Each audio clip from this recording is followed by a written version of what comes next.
Hello everybody, and just here and welcome back to Symphogear AXZ, episode 4. In the previous episode, the alchemical trio, A3, I guess you could call them, arrived to Japan, but not before awakening the auto-scorer that was encased in yellow crystal. We now know that it wasn't a Symphogear user that was encased there and maybe brainwashed, the way Miku was essentially turned into a weapon by Shanhaijing, the same way someone else might have been turned into a tool or a weapon or a device or whatever by another relic. Not the case. It also wasn't a custodian. Again, I guess makes sense. Custodians are said to be essentially demigods, if not straight up deities. So encasing one in crystal probably not feasible. It's an autoscorer that was created for the explicit purpose of observing the stars and recording the movement of stars, which is interesting.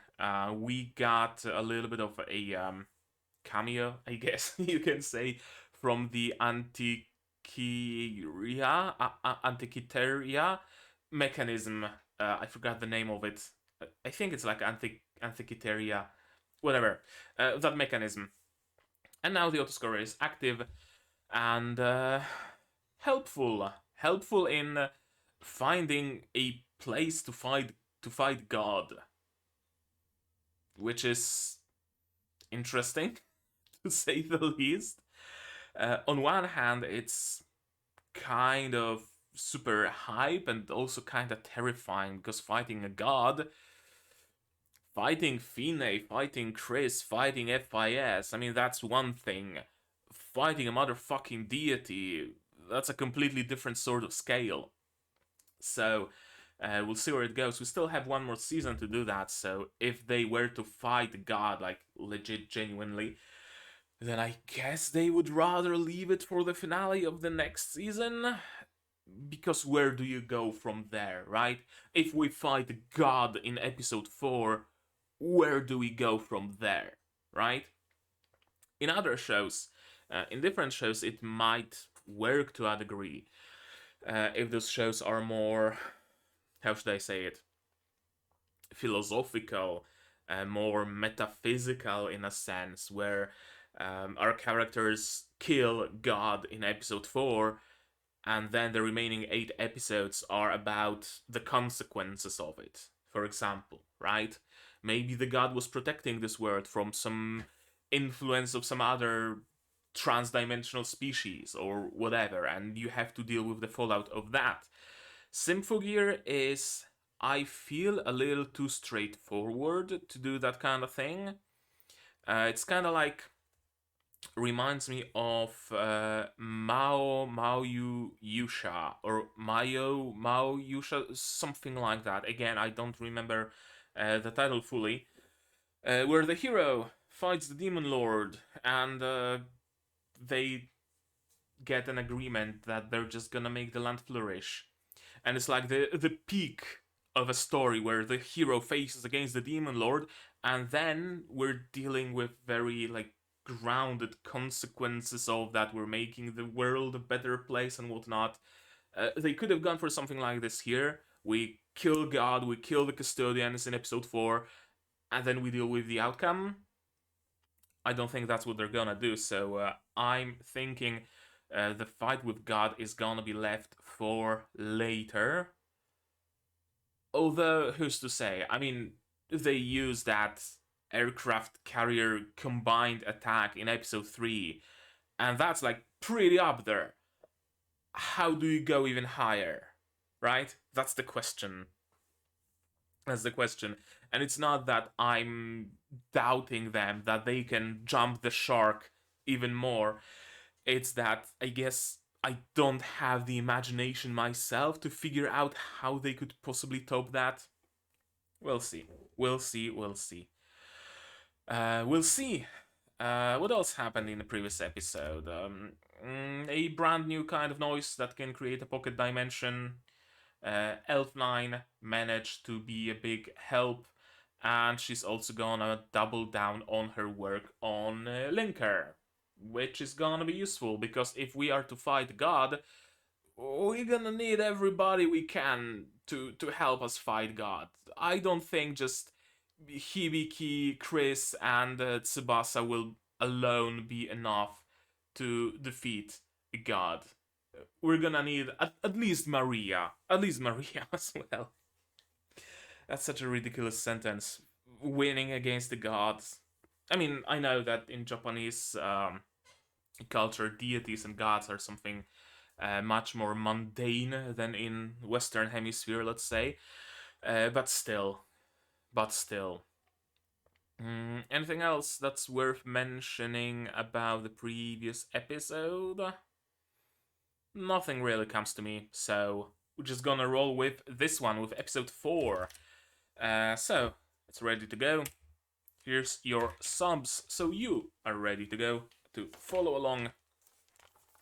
Sound, because I'm gonna need to hear what's going on. And support, I'm gonna have to ask you for your support. Monetary Patreon Throne links in the description, or for free. Share the word, spread the content, share the word. That really helps grow the channel and really, really does help. So, with that out of the way, we can start watching episode 4 of Symphogear AXZ in 3, 2, 1, go.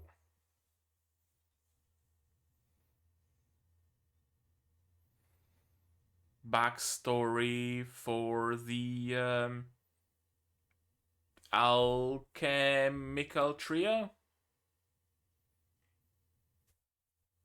Is this like Cagliostro?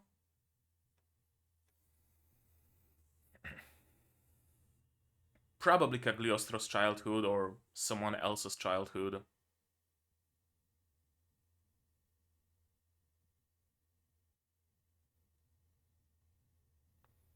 Mother is dead.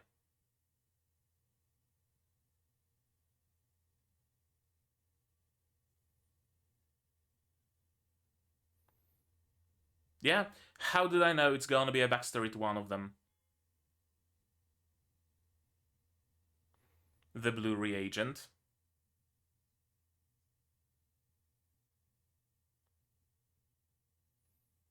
Yeah, there's the motive of the hearts with like veins growing through them. Are those like alchemical symphogears? Alchagears? Yeah, that's the name I forged in the previous episode. Alchagears. The way symphogears are like those crystal pendants, alchagears are those veiny hearts? Probably.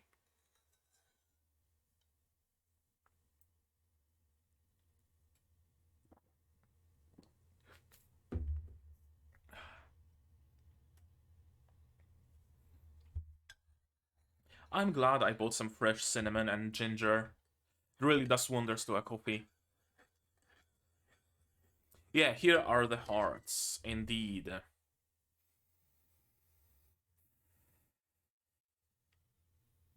And yeah, there they are. Okay, so I guess my theory confirmed. It's a very Mahou Shoujo thing, right? To use something shaped like a heart to transform, and hearts everywhere in their abilities.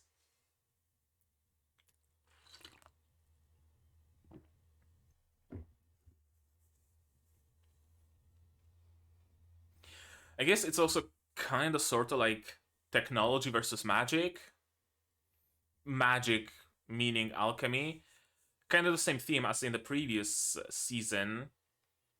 But in this case, it's kind of Symphogear users are like Power Rangers, quote unquote, that use technology to transform, and they are the Mahou Shoujo that use magical hearts to pipiru piru pipiru pi and transform. Saint-Germain. Okay. I still can't assign a name to a character yet. I'm gonna learn eventually.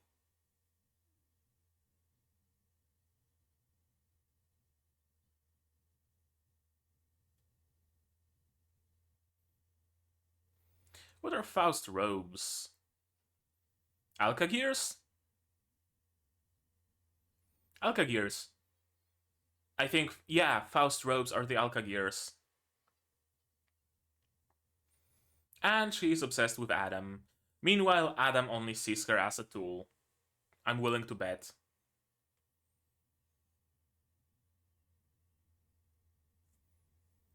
What are you up to?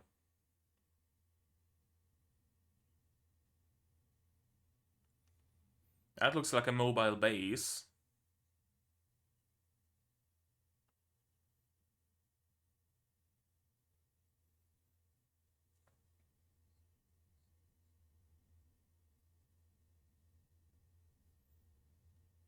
So, essentially just like Germany.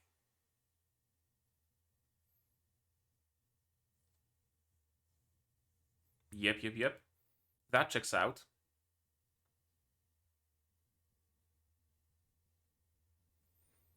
So, Enigma? Is that it? You should contact the Polish. They broke Enigma.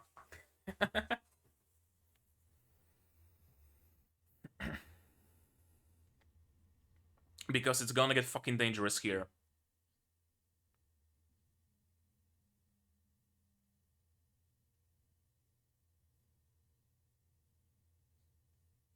The soba eating guy? Yeah, that's Enigma. Or at least Enigma looking thing. Very mechanical design.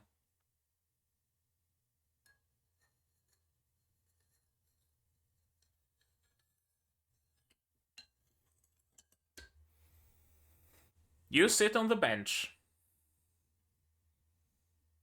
Or go for a walk, I guess. That's not a civilian.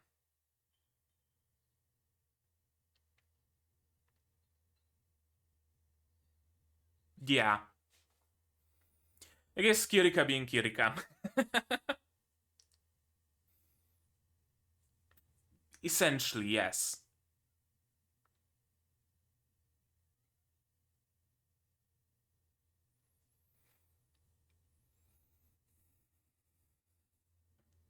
Yeah, feeling useless, being inadequate, are we? Oh, look, a civilian.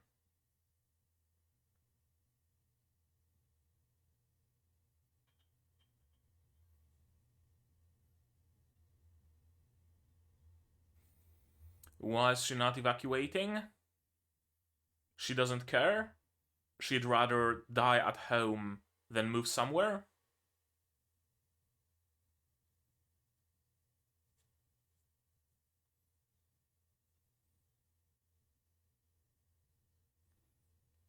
Okay, she just doesn't care. She has things to do, and she's gonna do them. As old people are often wont to do.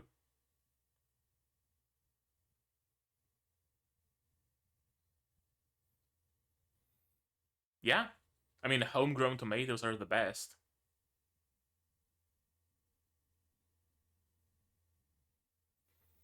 Hello, Cagliostro?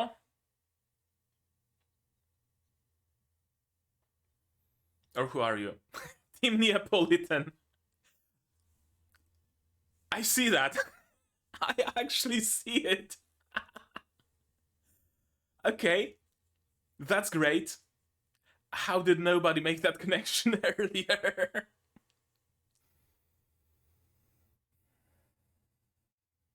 Yeah, you ain't got no linker. So, nothing. Like, literally, except evacuating the civilians. Yeah, you can't do anything. Primary color friends. I guess, yeah. Red, yellow, and blue. Those are primary colors. I like her! I really do like her.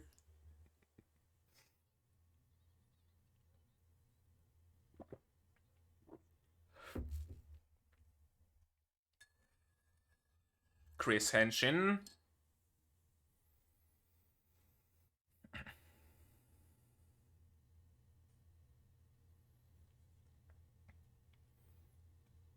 Single plane, exposed toes. And finally we're getting the theme of a bow.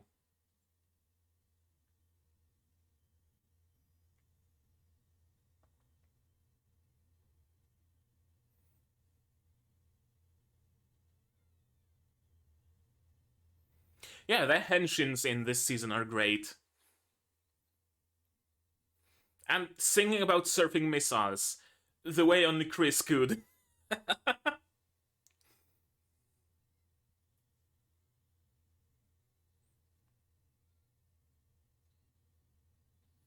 And she can control it somehow.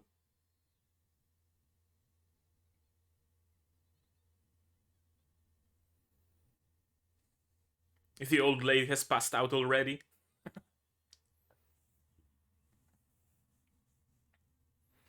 Yeah. But estrogen? Why estrogen? I'd expect dopamine, but estrogen?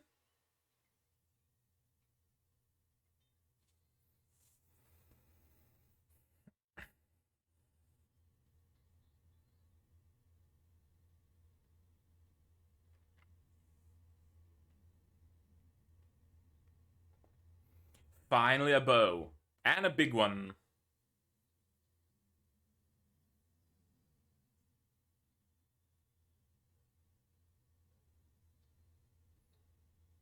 Hello, Biki. Yeah, that's how you do that. Just punch them.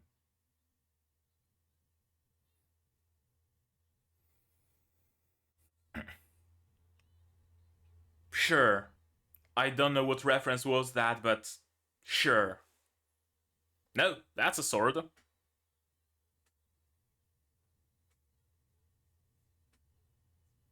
Indeed.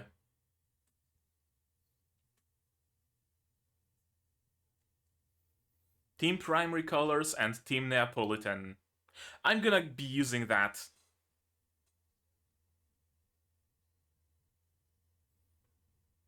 I'm gonna be using those terms.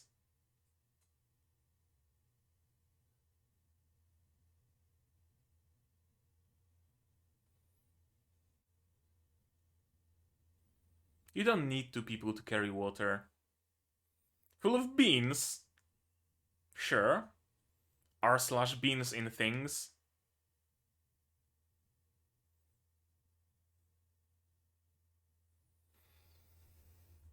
She's very nonchalant about the whole situation.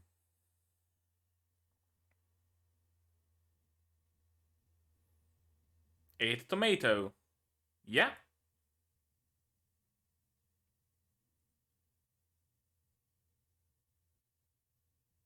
Is there something about this old lady and her tomatoes? Just a completely random thought. Is there something more to that? Tomato is a fruit. Maria. Tomato is a fruit.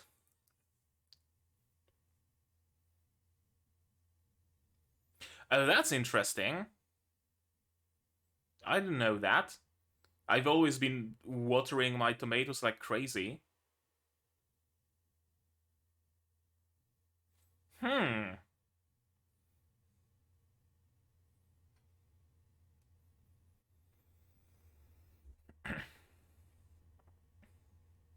Okay. Yeah, you go through hardships, you emerge stronger. What doesn't kill me makes me stronger, right?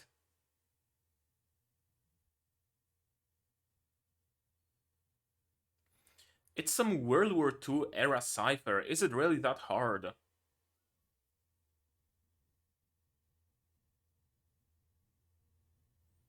Tsubasa's father? Tsubasa's father. Or grandfather. Who?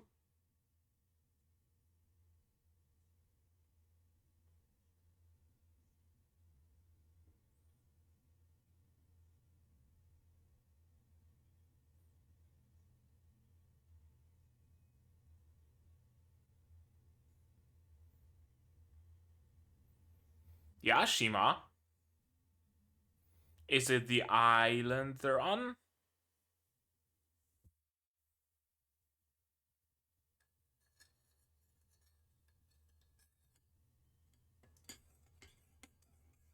Or...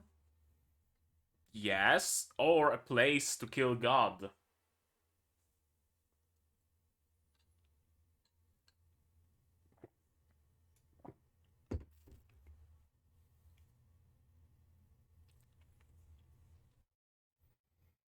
Days!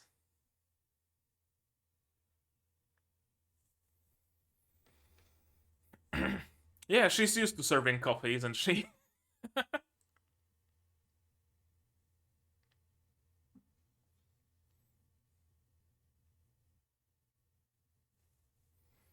Human tests?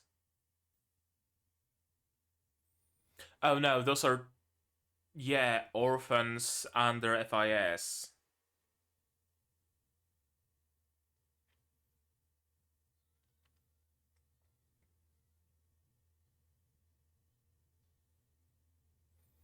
Yeah, the Thin A vessel candidates.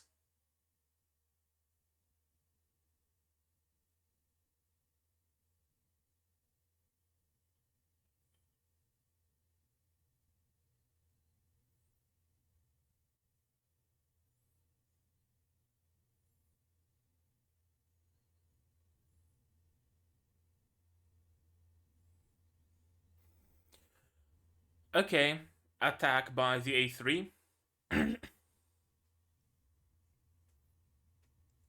Elementary school. So they're going after civilians for some reason? To gather the 10,000 souls they need for some reason?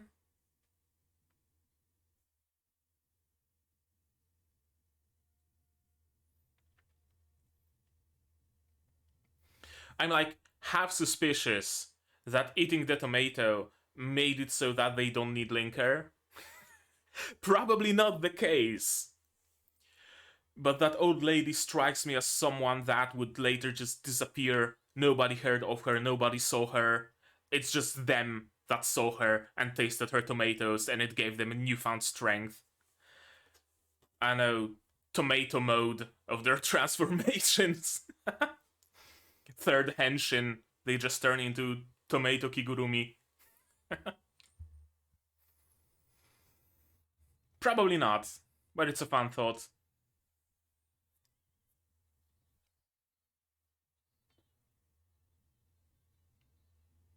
Oh, those explosions to the beat.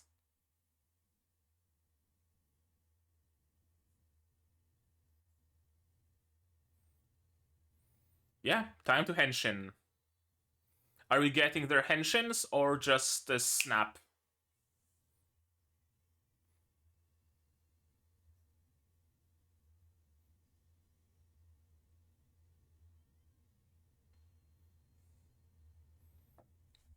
No henshins, just a snap. Ooh, that's a second time your Symphogear was damaged.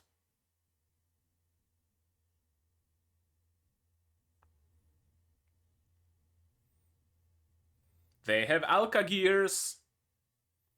Or Faust Robes. I still think Alka Gear is the better name for it.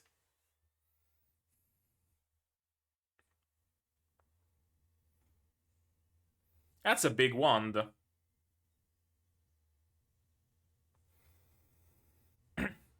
That's not a wand. That's a motherfucking... where do I have it?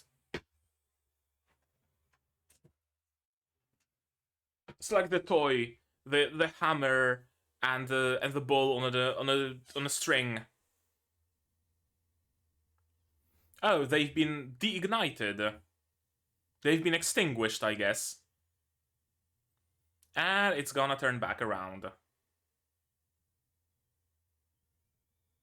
No, it's just gonna explode. It's not a pistol, it's a grenade launcher. Flintlock grenade launcher. That's cool.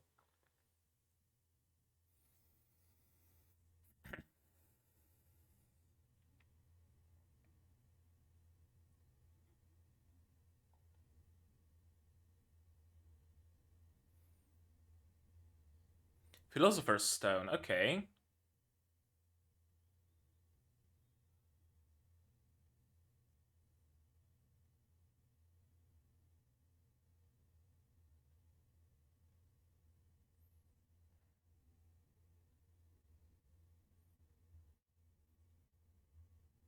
No, they want to save the world. Yeah, their intentions are good.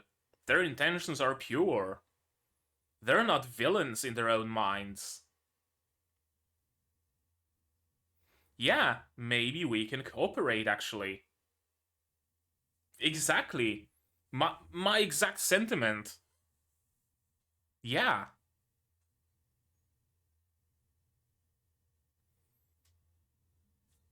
What's that? Adam? Adam.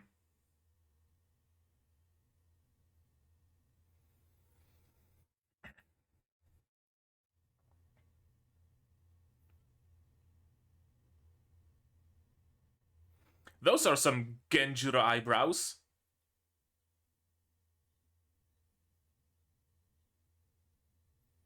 Chrysopia? Why are you naked? It's like a Midas touch. Oh no, he's just splitting the atom.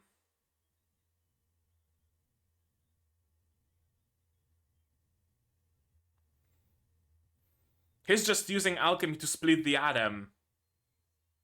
That's cool. Wait, is that the ending or. No, they're fighting. Yeah.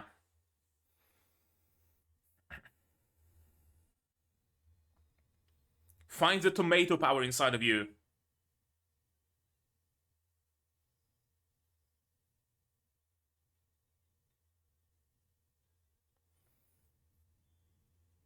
Okay. So, was Tunguska an attempt at transmuting gold or something? Wouldn't surprise me.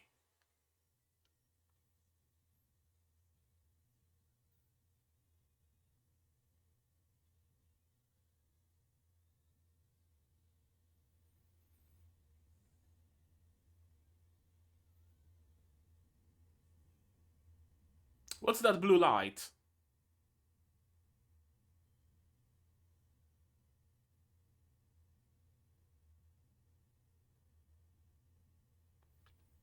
That's a crater and a half.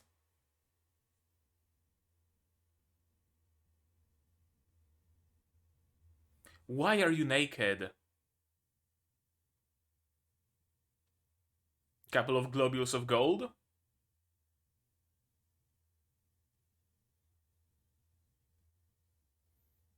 So is it like you can use human souls, human lives to transmute gold or something?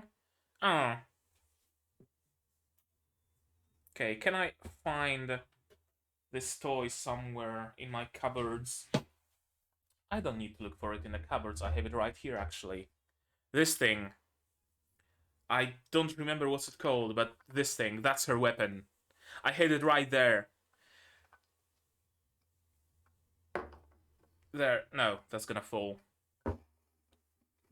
That's gonna be hidden. There's no good place for it. Whatever. That was an interesting episode. And really gives credence to my theory that the A3 are going to defy Adam and are going to join forces with Neapolitans and primary colors. I think I really truly am onto something.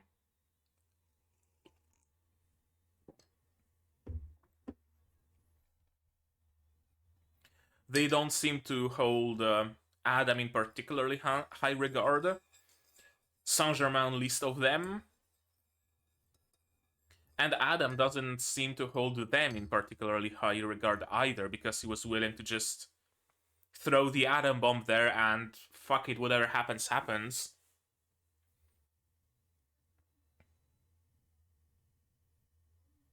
It's gonna be kind of a situation like with the UDFIS, where Ver had his own goals, Kirika, Shirabe, Maria had their own goals, and there was a disagreement, and our Team Neapolitan eventually joined the Disaster Squad because of that. Yeah, I think we're going for something similar here. But what we are going for right now is we're going to watch this episode again. Shall we? Yes, we shall. Stupid question. Okay, yeah, you can see it now, I guess, without the subs in the way. Backstory to Saint-Germain.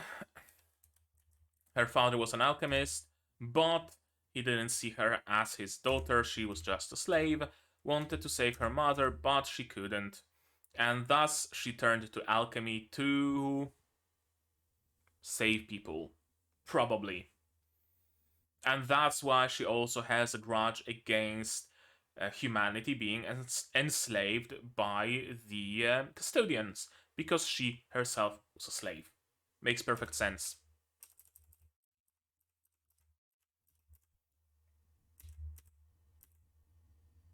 Wonderful red singing hood. Okay, so she's reading some Maho Shoujo manga.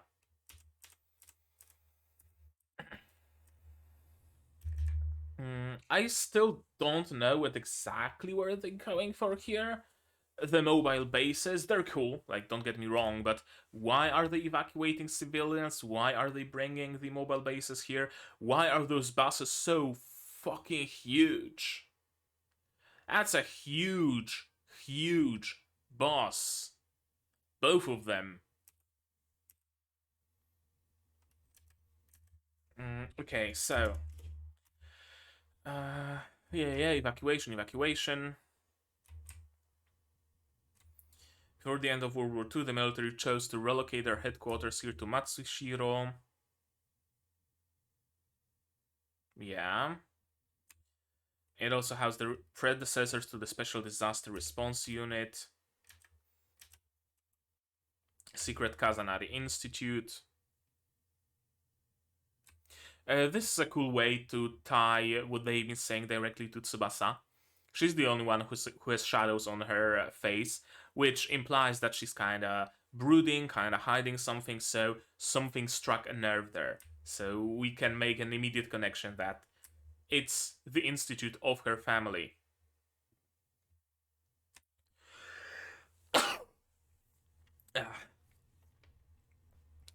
As Japan was short on natural resources, they tried researching the power of relics such as Ame no Habakiri. Yeah. And they received some of them from Germany, Neustadt, Ichiaval, and Gangnir.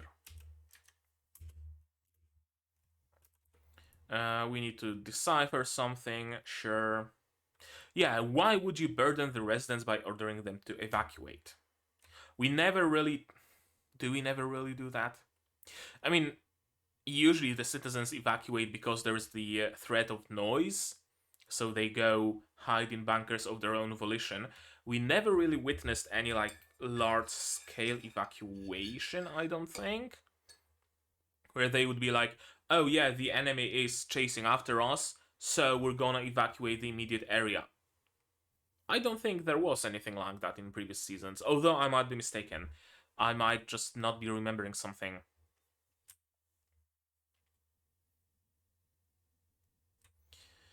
It is not the people we must protect by the country, so why are you evacuating the citizens? It seems an awful lot to me like you are protecting the people and not the country. Because if the enemy comes here and they destroy all the infrastructure and all the, I don't know, factories and fields and whatnot, then the country suffers, but the people are kept safe. So it seems to be the opposite way. And of course, that doesn't sit well with Hibiki, because Hibiki is all about saving people. That is what Kamakura thinks, at least. Yeah, the deciphering doesn't go well. Mysterious lady with tomatoes. Of course, she's here to spew some of her wisdoms at us, right? That the harshest conditions create the strongest fruit, and it's the same about people. The more a person suffers, the stronger they emerge. unless they break because of the suffering, then they don't emerge. So it's not like the truth of the world, but let's just say for the sake of like idealized anime world, then yes, the more you suffer, the stronger you grow. But she appeared here so mysteriously and just handed them out the tomatoes that I really got the vibe that she's like I don't know, a mysterious. You know the trope, right? You know the trope from not just anime, all sorts of media, where the main character is, I don't know, going somewhere, going to fight a toxic dragon, and then a random person in the woods is attacked by wolves. The hero saves that person, and that person gives them a flower. Thank you for saving me, kind stranger. The main character takes the flower, puts it, I don't know, in their bag or wherever. They turn to the mysterious person, and the person is no longer there. The wolves are no longer there. Nothing is anymore there. And then it turns out that the flower protects them from the poison of the dragon, or you know the trope. It really seemed to me like this is what we're going for here, but probably not. Probably not. Although anything can happen, really. Uh, yeah, she wants to play with Team Neapolitan. Chris's Henshin. Chris's Henshin. Again, they're flaunting their gems instead of keeping them on their necks. I guess I kind of get used to that. At least now they mostly just hold them in both hands instead of just grabbing them loosely and waving them around in a single hand. It never was an issue, but kind of makes me want to see uh, some villain actually exploit that, right? Hibiki takes out her pendant and waves it around, and the villain just fucking shoots it out of her hand, and she can't henshin, something along those lines. It's always fun when henshins become uh, like an actual in-world, in-universe thing that actually happens. Um, Power Rangers Turbo did it.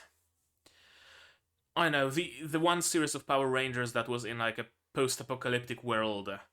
They used when Power Rangers transform. If you didn't know that, if you haven't seen the series, there's always like an explosion of colored sparks and smokes behind them, and they actually explained it in Turbo that oh yeah, it's the energy that it gets generated when you connect to the morphing grid and transform, and they actually used that explosion to blow up enemies that were approaching from behind.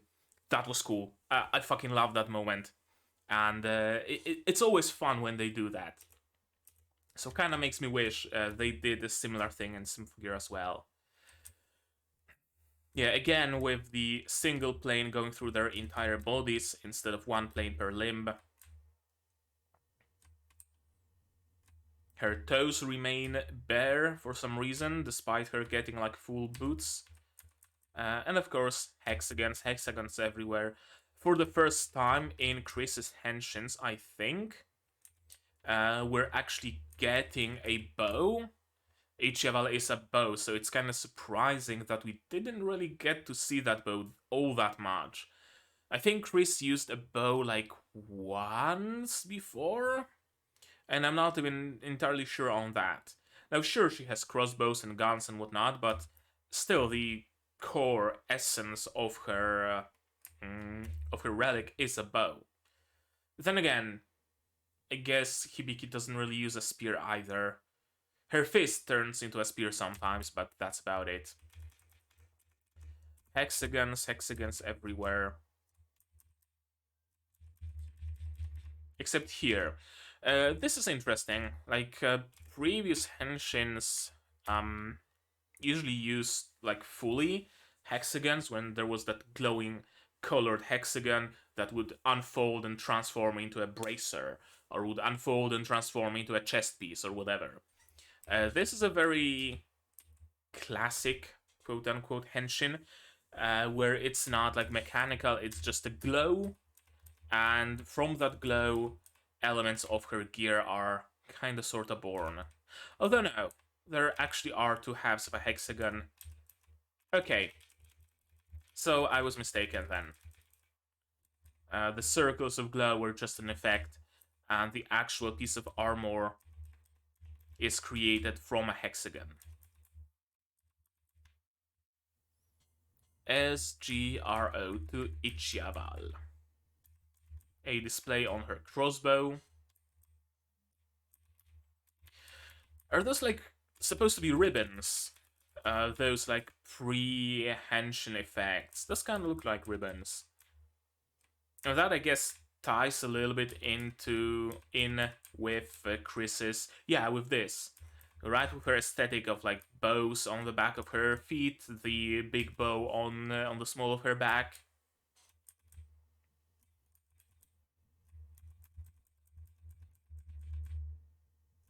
Yeah, probably. And a headpiece. Her headpiece is naturally made of hexagons, so not much transforming needs to be done here.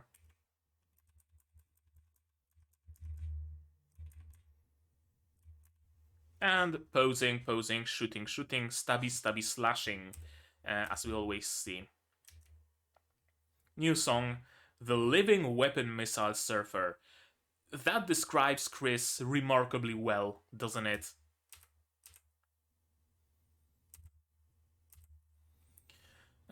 I'm sure the enemies got their reasons apt, because they do have their reasons. I'm 100% convinced of that.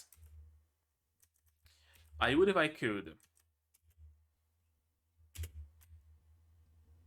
Wait for Tsubasa and Hibiki, I would if I could. I'm not sure what she means by that. Maybe that if I were to wait, then the others would be in danger. The Neapolitan squad and the old lady, so I have to be there in the first wave, so to speak, to just save them. And when the reinforcements arrive, that's cool. But I gotta be here to like keep the alchemist busy for a moment. Oh, the estrogen boiling in my brain. Why estrogen? Like, I know that her entire shtick, her entire design is very, like, over sexualized, overly sexual, where she's, like, wriggling in pleasure and she has her boobs out, and now she's talking about estrogen. I'm pretty sure she's also going commando. I guess that's why she's talking about estrogen. Maybe. Yeah, that's animated on twos. I wasn't sure for a moment. Shut down the rocket. Finally, you're close to me. And she came. That's what it looks like. Like, my first thought. My first thought is that it's just a representation of a climax. Yeah, I guess that's just her theme. Interesting. We finally see the bow in its full glory. And surprise Hibiki. I love how Hibiki, how her fighting style is very controlled nowadays. Someone even told me in one of the much earlier episodes what's the exact name of the martial art she's using. I forgot that. But initially, at the very beginning, she was very like haphazard, right? Just punch, punch, punch, punch, punch, and that's it. Here, she's much more conservative in her movements, and I love that. Instead of just making a big, big punch, she's whoop, and those very small, constrained movements and different poses and stuff like that. I really like it. I really do like Hibiki's fighting style. And even with her movements being so constrained, they are explosive. That's what someone called Hibiki's fighting style. I think it might have even been Genjiro. I'm not sure. Those dress flaps are doing overtime. Those dress flaps are really doing overtime. Convenient censorship in every single frame. Yeah, just a simple elbow strike. And a wall. Team primary colors. And she doesn't want to go back. Return at once. She clicks her tongue and returns. She doesn't want to go back. I'm really getting the vibe that our alchemist trio are really... They really don't... Maybe, maybe not like they don't want to be a part of the plan, but they don't want to be a part of this plan, right? Like, they want to save the world, they want to free the humanity and whatnot. And then there's this Adam dude that wants some shit from them, and it would be best if he wasn't there, it would be best if we could do that alone. But I guess he's helpful at times, and he's technically our superior, so we're gonna have to put up with that, and... Oh well, too bad. You gotta do what you gotta do. That's the vibe I'm getting. That they would love to just join forces with the Disaster Squad and save the world together and then throw a party to end all parties. But they just can't, because perhaps a sense of sunk cost fallacy, that we're already this far, we can't abandon the goal at this stage, we have to continue. Perhaps a little bit of fear from Adam, because he is a man to be feared. We see that very clearly. Perhaps a little bit of... I don't know what else. Lack of resources that Adam can provide them, that they wouldn't be able to obtain on their own. Perhaps. I see many parallels to the exact situation of FIS. And I like it. Yeah, this old lady really strikes me as some mystical inhabitant of the forest that gives them superpowers through her magical tomatoes, but probably not the case.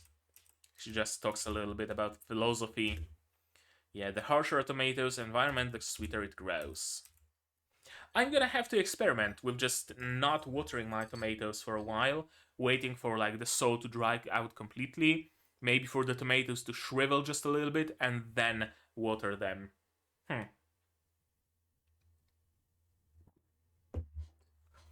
Next year. Gardening season is already over.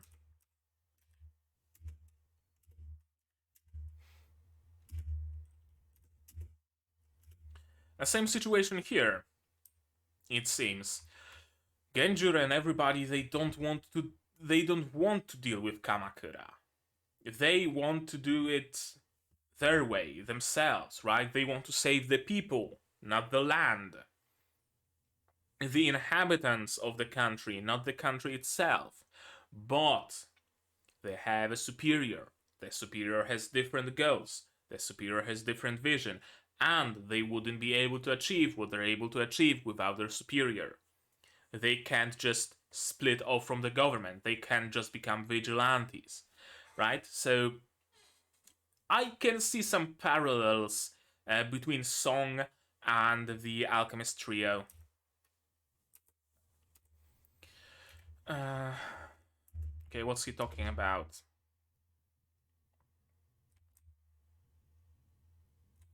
You disappoint me. What a great opener.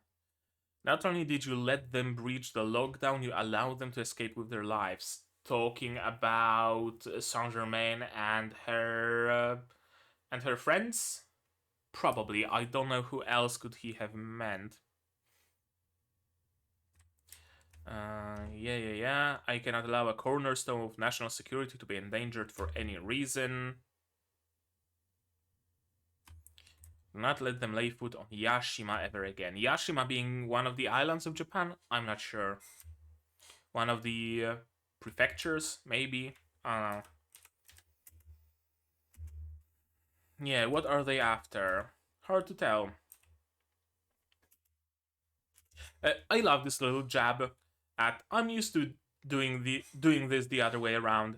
In the previous seasons, she was just carrying coffee, and that was her entire character. And now it's a little bit of a reference to that. In a similar vein, Arknights events, Stultifera Navis, that I streamed a couple days ago, and I'm gonna be streaming in the future. So hey, subscribe, click the bell to be notified of my streams. A character in that game, Kelsey, has a tendency to be very long-winded and talk a lot about things that could have been put in just a single sentence, essentially. And it's been a meme in the community for the longest time, that if you were to slash Kelsey's lines out of the game, if you were to take them out, the word count in the entire game would drop by like half. And in the newest events, characters actually do reference that Kelsey has a way to talk a lot without saying anything. And I always found that hilarious when some of the community memes make it back into the source of those memes. Not all of them, right? I don't want every single franchise to be turned into a meme museum, essentially, but all those little tiny jabs that you can reasonably well place in world, those are always fun.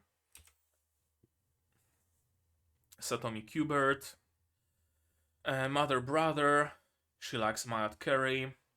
Lavinia Herbert, she likes hot curry, and she only has father. Why do they have the information about their favorite curry? Were they only fed with curry? Was that all they were allowed to eat at the facility? Nora Meow, mother, father, sister, cat. She also likes hot curry. Who else was there? Mamiko something. And she likes curry. Beet curry? Okay, I didn't know there's like beet curry. Would you like your curry mild, hot, or beet? I guess I like it beet. I found beet kimchi a couple days back at the store. It's genuinely good. Yeah, they used us as guinea pigs in their experiments to maximize sync rate. Experiments on linker. We've got no linker. So they are now completely out. There is no linker that was left from the previous times. The linker that Kiraga and Shirabe found in the infirmary when Hibiki was out in the previous season. There's no like experimental linker. There's just no linker. You can't even get like a shot of experimental one. You just can't get linker whatsoever. Okay. That's an issue. Ignite. But they also have something up their sleeve. A flintlock pistol, and a ring. Actually, give me a moment. Give me but a moment. Can you see my ring? Barely. Let's go. I got everything. I got the ball and hammer, whatever it's called. I got a flintlock pistol. It even kind of sort of works. It's just it's just empty. There's no firing system. But I have a flintlock, and I also have some random hematite ring. I'm ready to henshin with them whenever it's time to henshin. I'm just gonna triple down on that and be a triple Maho Shoujo. It's a cool sound it makes. Okay, where do I put it? Here. And the ring. Whatever. Okay. That was a bit of a distraction. Let's continue. The thing, the hammer thing, the flintlock, and the ring. I love the mechanism on this flintlock pistol. It's not just a single hammer, but there's also that like secondary lever that I guess protects the flint from being struck, flint being the heart. And she starts off the entire transformation. I wonder if they're gonna get a full henshin sequence. That'd be cool. And I think they might get full henshin sequence. If not now, then perhaps in the second season, or perhaps when/if they decide to join forces. Flintlock has a very like obvious trigger for the henshin. You shoot it. Ring, you put it on and you henshin. This, I would love an animation where she plays around with it and then just does this, and that starts the henshin. That'd be cool. Okay, that was a lot of a distraction. Let's continue. I love her attack. So much fire. So much flame. Red flame, blue flame, all sorts of flame. Mixing together to no effect. To absolutely no effect. On the contrary, to the opposite of the effect. Her flame, her ignition, was extinguished. Initially, I thought that her gear will just be completely broken, like the way it happened in the previous season, where alchemy was able to destroy Symphogear. But no, they just lost the ignite system. Post ropes. I'm gonna call them Alka Gears. I firmly believe my name for them is superior.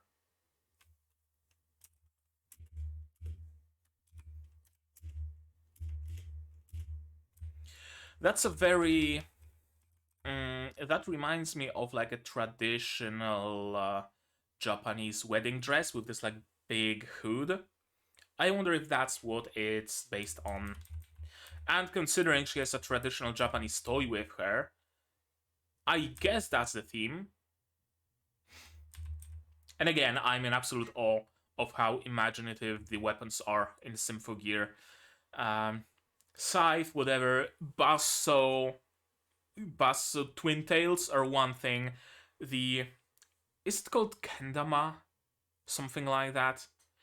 The Thing is completely another tier. And she just punches? No, she has a ball of light. She shoots lasers. And she has probably the most Mahou Shoujo design out of the three of them.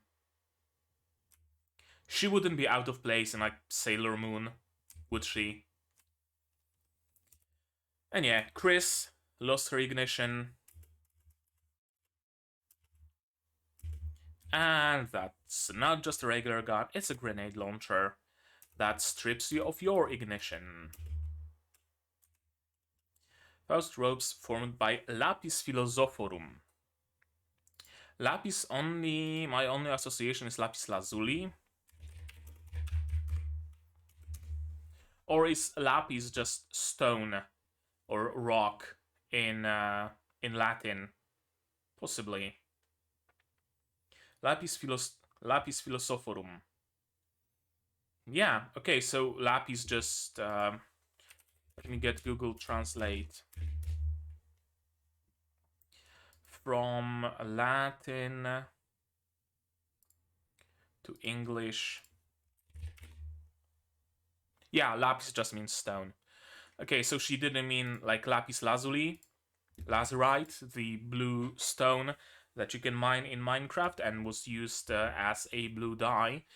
But no, lapis philosophorum is just the philosopher's stone, granting immortality, the ability to turn lead to gold, anything really. It's the ultimate MacGuffin, essentially. That's what Philosopher's Stone is.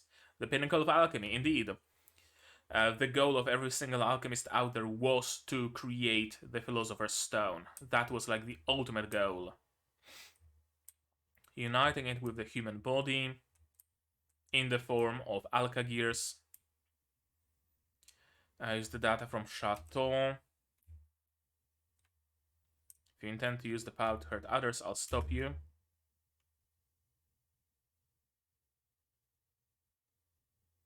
No, she doesn't want to hurt others.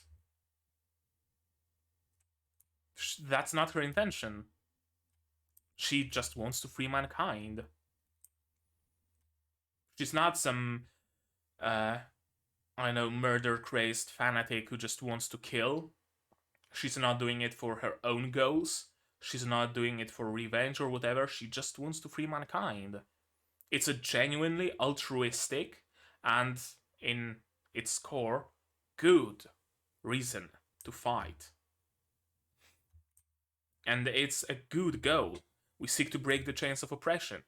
Indeed, the same way Finet was trying to do, except Finet had that small print with an asterisk that, and also I become the king of the world. This seems much more altruistic. Yeah, can't you tell us how? Can't we work together? We can. We absolutely can. That's what I said during the previous episode. That it's crazy how often we have a situation where the villain wants to save mankind in one way, the hero wants to save mankind in the other way, and that makes them antagonistic because their ways are incompatible, instead of trying to talk out their differences and ultimately pursuing the goal of saving mankind. Work together? Saint-Germain, let's finish. Yeah, the way she said work together really made me think that she was considering that for a moment before Adam arrived. That she's maybe surprised, but not entirely averse to the idea.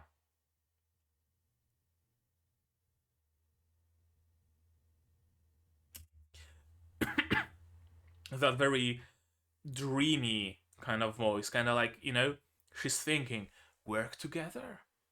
You know what? That might actually not be a bad idea. It's not the work together that you would hear from, like, ha, work together in your dreams. You can't do anything, only I can save mankind. Or work together, ha, don't make me laugh. Your way of saving people is ultimately incompatible with my way of saving people, and only my way is correct. No, she's genuinely considering that. But unfortunately, here comes Adam. That's a great music. And some great clothes on him. And some great eyebrows. Very Genjuro-like. I wonder if they're related. Probably not, but honestly, wouldn't it be funny if Genjuro was from a bloodline of alchemists? Just a thought. Tsubasa's father's eyebrows are also kind of powerful. Her grandfather's eyebrows we never see. What if they're all just descendants of Adam? And eyebrows are supposed to clue us in.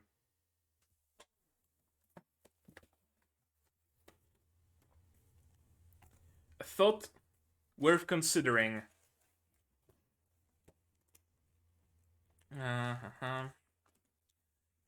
How should I note it down? Maybe that Kazanaris are descendants of Adam?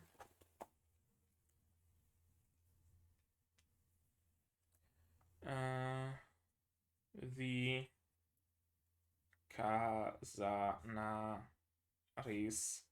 are descendants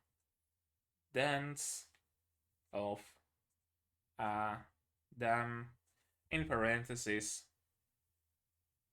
brows. Did I move the camera? I think I did. Oh well. We do see his full name somewhere along the way, and I wanted to Google that one real quick.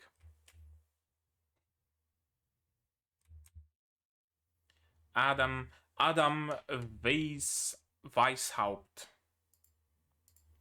Adam Weishaupt.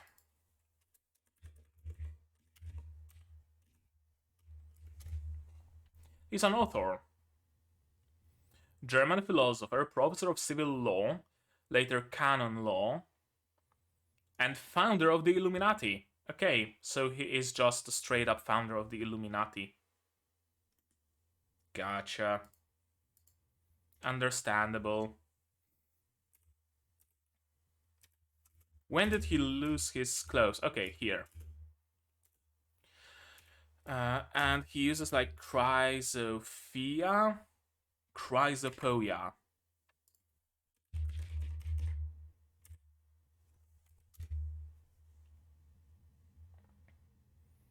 Ouroboros. That's like the first thing that appears on my screen is kind of like Ouroboros.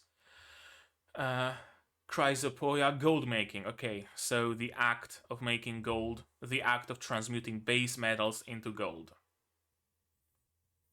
From Greek chrysopoia, gold making.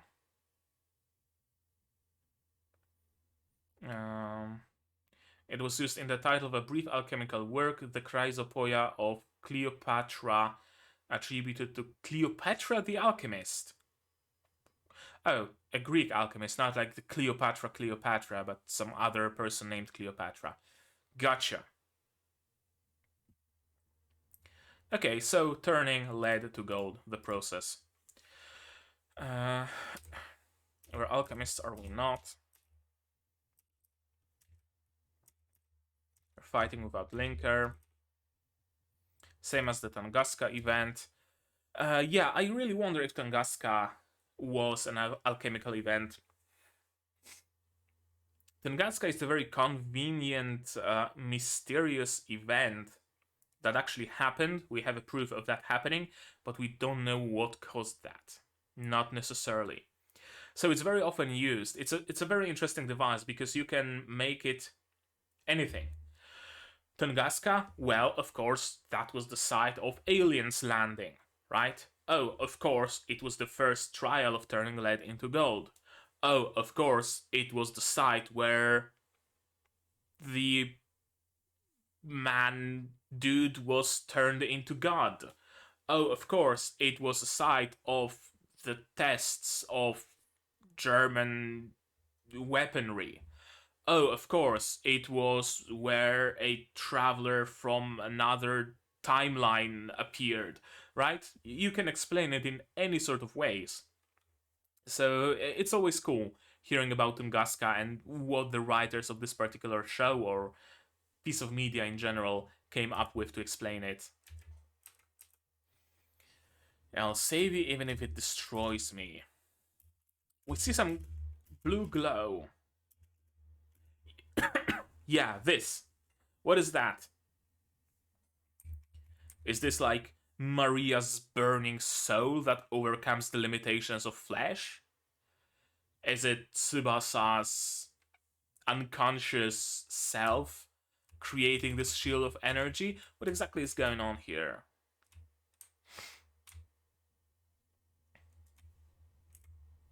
That's a crater. And he managed to create a handful of gold using this method. I don't think the goal was to create gold, although I could be mistaken. I could be wholly and entirely mistaken on that account. On that account.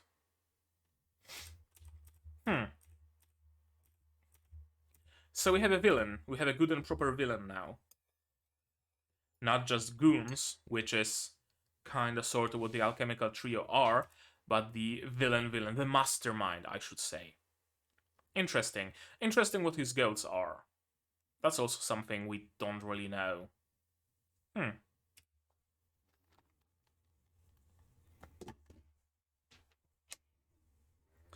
Okay, that was episode 4 of Symphogear AXZ. And that was cool. That was interesting. That was interesting because it set up a lot of things. First and foremost, it set up Adam, It set up the internal conflict among the S.O.N.G and between the S.O.N.G and Tsubasa's grandfather. It set up a potential conflict within the alchemical trio against Adam. It set up a potential joining of forces between S.O.N.G and the alchemical trio. It set up cool names for the groups, primary colors and Neapolitan. It's surprising that I didn't notice that before, and that I don't think anybody in like the comments or in my Discord referred to them by those names. So either you were keeping the spoilers really undercover, really in check, or nobody really figured that out earlier either. Sorry, interesting. What else did it set up? The sheer power of alchemy, I guess. It could cause an essentially nuclear explosion, which is, I guess, required to turn gold into lead. Gold has a lower number of electrons and protons than lead, if I'm not mistaken, so we have to split them off from the atom of lead to create an atom of gold. And splitting an atom releases a lot of energy, like nuclear fission. Interesting. So yeah, a lot of setup. The most important thing for sure is the way Saint-Germain said join forces. Like she was actually considering that. And maybe I'm inhaling copium, hopium, maybe I'm onto something. But I have a feeling they are going to join forces in the end. We also got a setup for the Faust ropes, for the Alka gears. And we also got a similar situation to the way it was in previous season. There's many parallels to the previous seasons in general, to the previous season in general, I noticed. But the thing where, oh, we have Symphogear, we are invulnerable, invincible, and all-powerful. Oh no, we lost the Symphogears. Oh yes, we got Ignites, we can fight again. We see something similar. Oh yeah, we have Ignites, we can fight them without an issue. Oh no, we lost Ignites, we only have our base Symphogear at our disposal, we can't fight efficiently. Oh yes, we gained something else. What's it gonna be, we don't know yet. But I'm assuming they are going to be back to full strength eventually. Perhaps not in the next episode, perhaps about episode 6, or maybe even further, but they will eventually. I mean, they can still fight using just their Symphogear, but they will be prone to destruction. Not really. They've been strengthened by Elf9, but they won't have quite as much power output as their Ignite forms. So either Elf9 is gonna fix the Ignite, or they're gonna get something else. Perhaps we're gonna be left with just the Neapolitan team fighting, because they can go Ignite, but the problem is they don't have Linker. Are we going to make Linker? Are we going to succeed really soon? Or is that blue glow on Maria a sign of her overcoming the limitations somehow, with the sheer power of her will, of her soul, overcoming the need for Linker? I wonder. And they're gonna fight. Meanwhile, our primary colors are gonna be reduced to evacuating civilians for a moment, until we maybe join forces with the alchemical trio and they help Elf9 strengthen Symphogears even further, like Ignite squared form, or tomato form, or whatever. That'll be interesting. That'll be interesting to see, for sure. There's many things that have been set up in this episode and in a previous one that I cannot wait to see the resolution of and the payoff. Yeah. I think this season so far is the one that has me the most looking forward to what's gonna happen, but not in a cliffhangery way. where, oh no, they've been defeated, they lay unconscious on the ground, whatever is going to happen to them, watch it next time. But rather in long scale and long time, right? What's going to happen in episode 20? No, not episode 20, in episode 10 of the next season, right? In those like very long term terms, I guess, which is great. Which is great. I've been really liking this season so far, and it continues to not disappoint. So yeah, I think that's gonna be it. But maybe you have something more to say about this episode, about my reaction, my theories. How'd you like it? How'd you not like it? I don't know. Tell me all about it down in the comments below. Just don't spoil. I don't want spoilers. I want to figure it all out myself, and I want to witness all the glory myself as well. If you do want to talk spoilers, Discord here, also in the description. Join it. There is a Symphogear channel where you can talk spoilers to your heart's content, because you can use spoiler tags so that I'm not gonna see them. Like this video if you liked it, dislike it if you disliked it, but tell me why so I can improve. Subscribe to the channel so you can get notified of future releases of not only Symphogear but also Madoka Magica, the movie that I'm gonna be reacting to sometime in the future. I don't quite know when yet, but I will. Also, Gundam Witch from Mercury, Arcanite's Prelude to Dawn, Tensei Shitaraken Deshita, and the Novice Alchemist, and I also stream sometimes, like the Arknights event or some other gachas, so might want to stick around and click the bell to be notified for that. Support the channel if you want monetarily. Patreon, Throne, links in the description below. On Patreon for $10 a month you get early access to non-seasonal shows like Madoka, like Symphogear, and for just $1 you get a role on the Discord, and you also get a place in the credits. And on Throne you can pitch in directly towards my purchase of better lighting, better camera, stuff like that. And if you don't want to spend any money whatsoever, share my content, spread the word. It really does help grow the channel a lot. And who knows, maybe if you don't support me on Patreon, then the person you bring to the channel will. And that's gonna be almost like both of you gave me $5 a month instead of just one person giving me 10, right? Kinda, sorta. There's logic to that, I swear. But right now, that's gonna be it from me for today. So as always, you guys do the good stuff, and I'm gonna see you in the next one. Cheers! And here's the list of my supporters, and you can be one of them if only such is your desire. No need for alchemy to achieve that.